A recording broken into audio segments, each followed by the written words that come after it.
So welcome to Past Access DYK. I'm your host, Pete Coleman, at the first ever ComicCon in Central Europe in Prague, Czech Republic. And yes, this is a great way to start our show about the history of comics on DYK. So let's go inside O2 Arena for ComicCon 2020.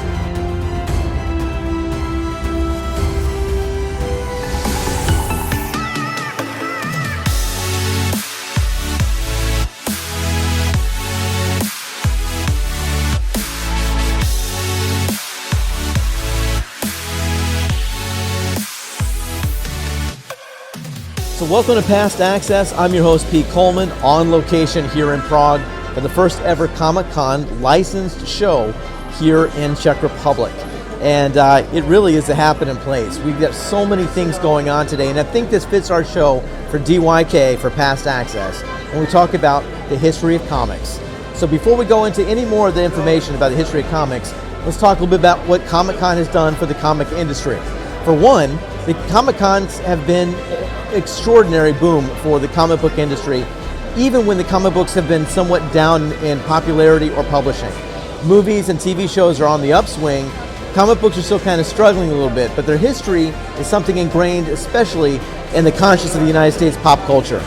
So for more on that, let's talk about the history of comics. Comics have been around for quite some time, given birth through political sketches in newspapers from the 18th century, through the recognizable graphic storytelling of the mid-1800s, but it wasn't until the 1930s that the comic book took off.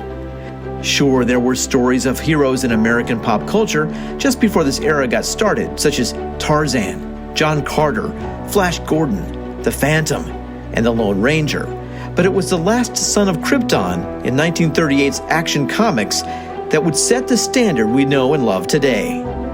That's right, the Man of Steel, Superman. Even today, this benchmark is recognized as the birth of the modern comics. The first edition of Action Comics #1 is valued at $3.2 million today. What would come would be the Second World War and the golden age of comics. You see, comic books found their market in young readers, children wanting to escape to a world of make-believe. Yet the war saw the comic book industry play its own part in wartime support. For the American GI, the paper comic book was a portable, foldable, and easy-to-read break from the perils of war. Once read, it could be passed along or traded between buddies to fill some of the downtime between fighting. The likes of Batman, Wonder Woman, the Green Lantern, and of course Captain America and his trusty sidekick, Bucky Barnes, fighting the Axis powers would captivate thousands of readers. Comics would make the jump to radio serials and movies, helping to raise war bonds and promote newsreels, also aptly told in recent movies in the 21st century.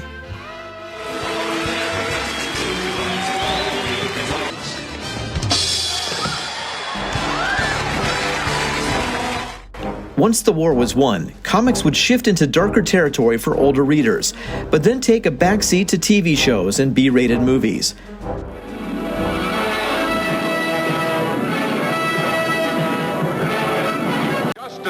And the American way. And now, another exciting episode in the adventures of Superman. The fits and seizures of popularity through the Silver Age to the modern post-1985 era were only bolstered in the early part of this century, with blockbuster movies breaking box office records worldwide. Comic heroes were back in the forefront thanks to movies like Christopher Nolan's Batman trilogy and the epic interconnectedness of the Marvel Cinematic Universe. It's hard to believe, especially for some of us Gen Xers, that there are 3 to 4 big-budget superhero movies a year. The genre has come a long way since Christopher Reeve's Superman in 1978 and Michael Keaton's portrayal of Batman in 1989. To say we as the movie-going public are spoiled these days is an understatement. To put a fine point on this, there has been no better time for comic book fans to assemble. Avengers!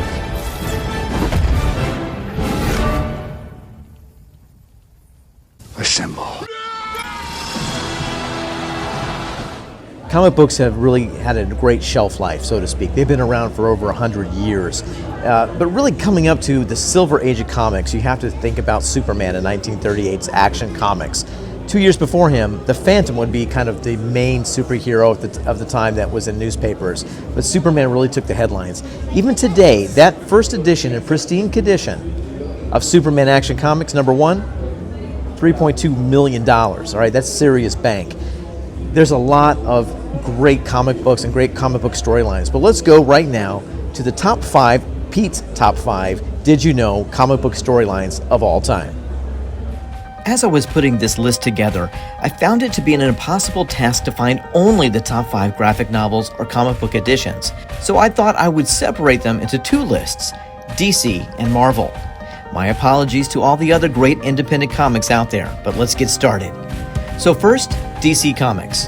At number 5, Crisis on Infinite Earths.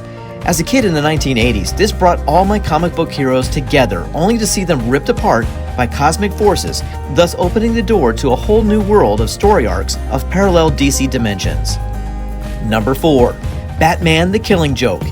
Batman is usually dark, but this story takes us down a super dark path of torture, death, and mayhem, focusing on one of the greatest villains of all time, the Joker. Written by Alan Moore, he pulled out all the stops on this one in 1988. In at number 3, All-Star Superman. This is the Superman story we all wanted and were lucky enough to get from Grant Morrison. In my mind, the true human experience of the last son of Krypton. Number 2, The Watchmen. A 1980s Cold War reimagining of the superhero genre, with characters mirroring the ones that we all know and love, but with a real-world twist to their lives, and the unique world building of the great Alan Moore. Before we get to the number 1, here are some of my honorable mention. Jeff Johns' 2009 Green Lantern Blackest Night. What can go wrong when you explore the cosmic universe of the various Green Lantern Corps? New Frontiers, one of my favorite modern throwbacks to the Silver Age DC Comics by one of my all-time favorite artists, the late Darwin Cook. And The Death of Superman. This comic book arc caused a tsunami of news coverage in the early 1990s, and many say this story rejuvenated the entire comic book industry all on its own. Now, if those were honorable mentions, you know number 1 must be awesome, because it is. At the number 1 spot, Kingdom Come. This 1996 Elseworlds story showcases a disillusioned and aging superhero cast being called to action one last time. Alex Ross made this graphic novel come to life in a way his artwork only could. It is a surreal talent where comics and true art meet. All right, here at Comic-Con in Prague, you would ask yourself, does Comic-Con really translate well to Europe? It does. There's a lot of people here. And it's kind of neat to see all these great sort of things from comic books to science fiction to fantasy, and people dressed up and really kind of getting that Comic-Con sort of feel to it all. So let's take a look at what they have to offer here in Prague. Comic-Con arrived in Central Europe in February of 2020, and it was a real hit with European fans. Cosplay enthusiasts showed up in droves to Prague's convention center.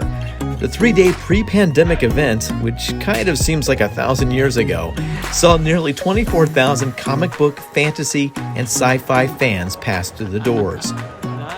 This officially licensed Comic-Con crossed multiple language and cultural barriers to thrill thousands here in the Czech capital. Artists, actors, and various celebrities took to the podium to discuss their past, present, and future roles of genres in sci-fi movies, comic book superhero roles, and fantasy gaming creations. If you could score a pass, you might get a chance to meet a star or two.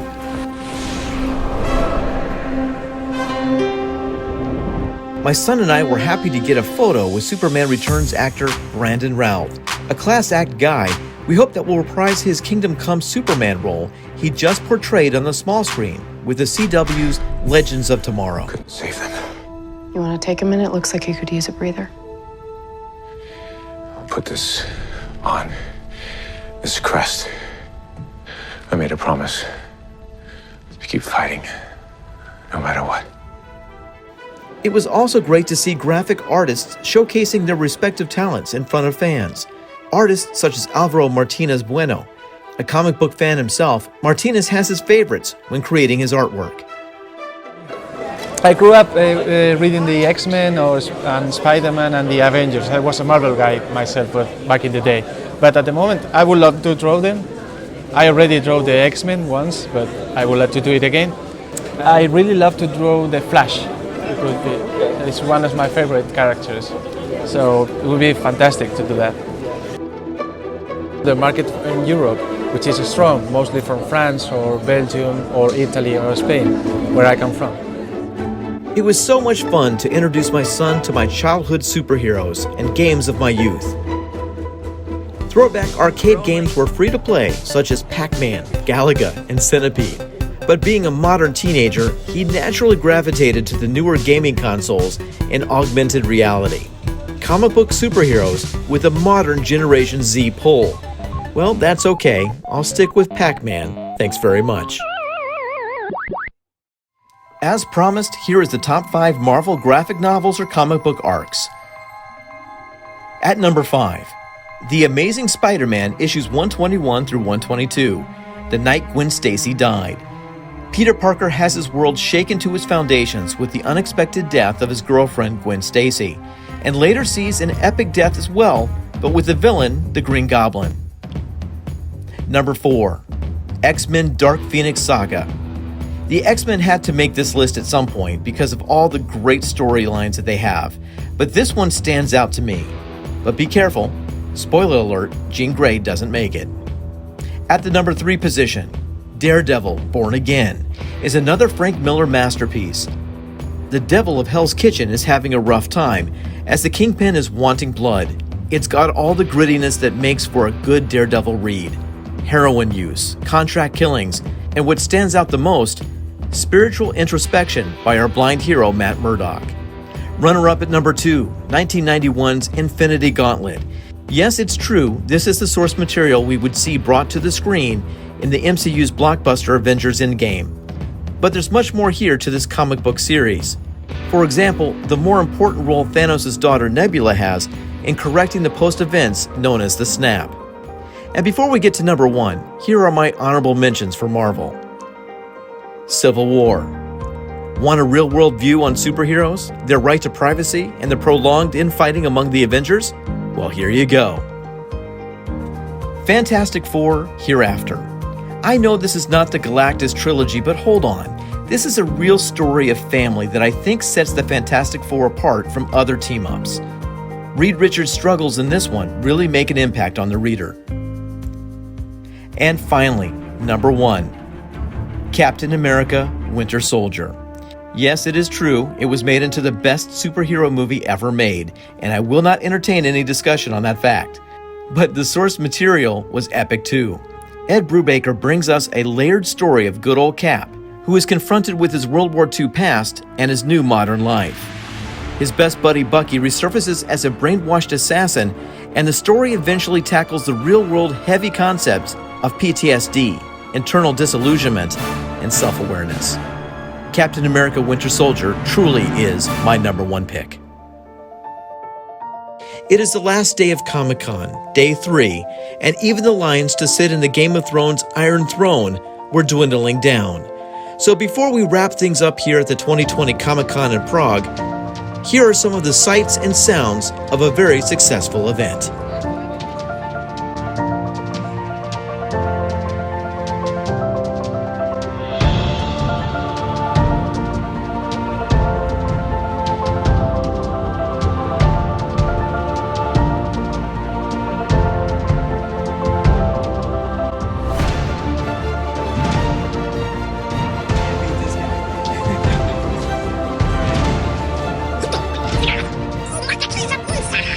So that's it for DYK. What a great show. We were able to talk about one of my passions, which is comic books. We got our nerd on, which is kind of awesome here in Czech Republic. We don't usually get that here in Prague, and it was really kind of cool to see that the Czechs really take in this American culture of comic book and fantasy and sci-fi that has now become a universal thing around the planet with a lot of fervency and a lot of fandom.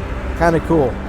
So remember, you can always go to pastaccess.com for more information about Past Access with Pete Coleman or DYK Did You Know? We got a lot of great shows coming up here this year, so make sure you tune in for that. And as always, you can go to podcastnicshop.com to get all the greatest swag we've got to help support the show.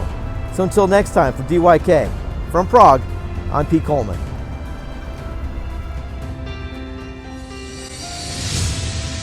This has been Past Access Did You Know with Pete Coleman. For more information on this topic or other DYK shows, please visit us at pastaccess.com.